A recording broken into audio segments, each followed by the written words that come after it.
Welcome to the green life with Anamika. आज मैं बात करूंगी सावन में किस तरह से शिव जी को प्रसन्न करना चाहिए।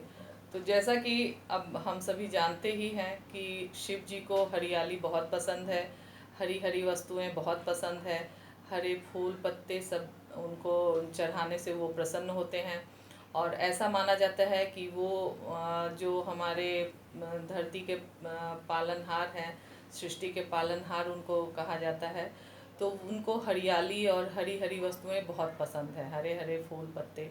और इसका कारण ये है कि गौरा जी जो कि योगी माने जाते हैं शिव जी, फिर भी उन्होंने गौरा जी की घोर तपस्या से प्रसन्न होकर और उन्हें जो है उन्होंने स्वीकार किया अपनी पत्नी के रूप में। और वो महीना सावन का ही था।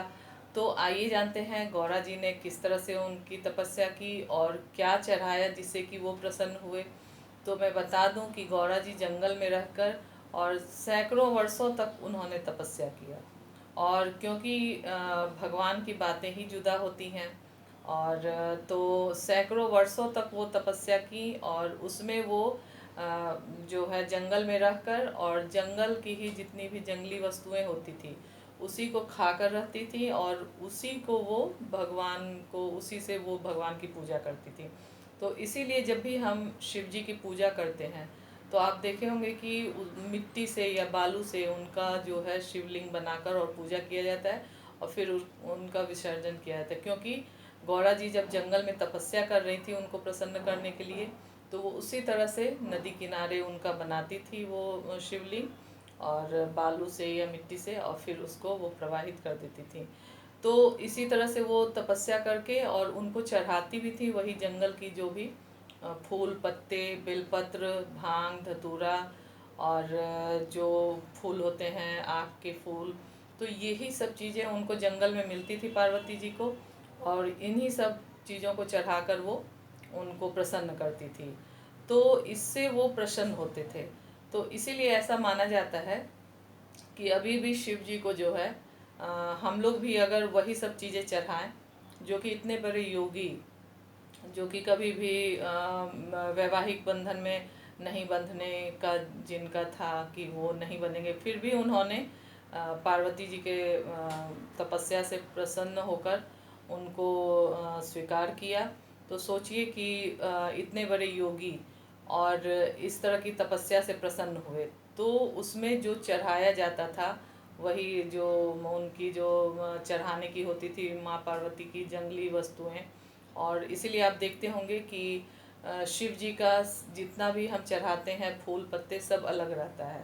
और हरे हरे पत्ते, उनको हरियाली इतनी पसंद है तो हरे हरे फूल पत्ते यही सब चढ़ते हैं। और जो भी जंगली वस्तुएं होती हैं वो जो धतूरा के फूल और वो जो कांटे वाले होते हैं धतूरा, और तो इस तरह की चीज़ें ही उनको चढ़ाई जाती है कि जिससे वो प्रसन्न होते हैं। तो हमें भी अगर उस तरह की वस्तुएं हम चढ़ाएं तो वो प्रसन्न होंगे।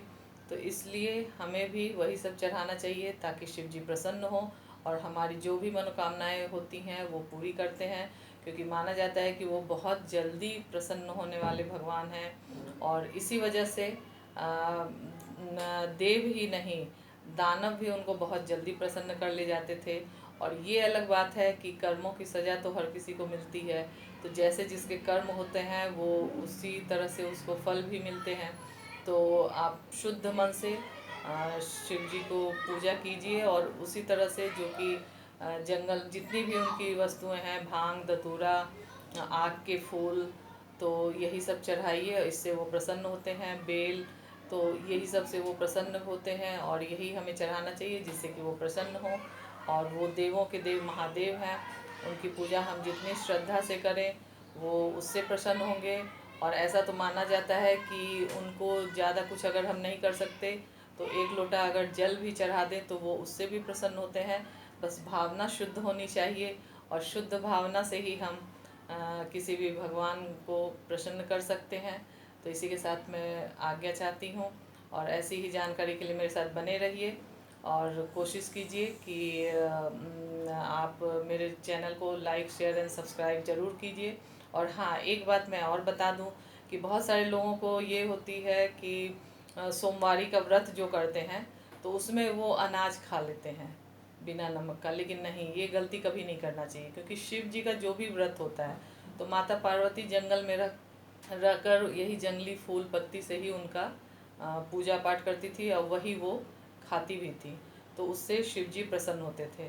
तो अगर वाकई में शिव जी को प्रसन्न करना है तो उनके व्रत त्यौहार में कभी भी अनाज नहीं खाना चाहिए। उनका कोई भी त्यौहार हो, व्रत हो, उसमें कभी भी अनाज नहीं खाया जाता है।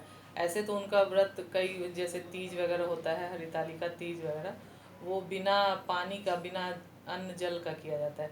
लेकिन अगर सोमवारी में हम कुछ खाते हैं तो वो फलाहार पे किया जाता है। सोमवारी में कभी भी हम अनाज से शिव जी की पूजा ना करें। नमस्कार।